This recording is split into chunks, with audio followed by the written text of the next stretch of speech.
beach, but then we changed our mind, and instead we're going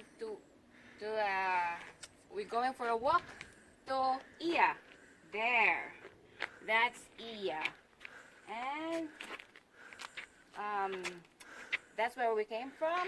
The small town called where they're in front of the rock. They're using white buildings.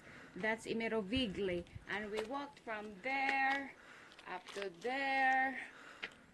Yeah, it's kinda not so long walk, I think. Or yeah, we started walking 5 to 1, and now it's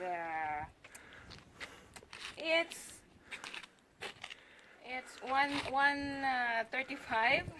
1:35. So we've been walking for 40 minutes.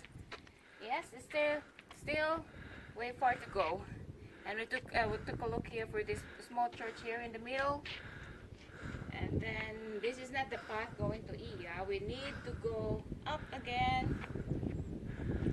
Here, there's the stairs. We need to take this path again and up there and there, all the way to the tip there. And the tip there, our plan is to go all the way down to the bay, which there's a small swimming path there to cool down. Hopefully, it's not so cold and windy there. Well, it worked pretty good. It's kind of cloudy. It's still hot though.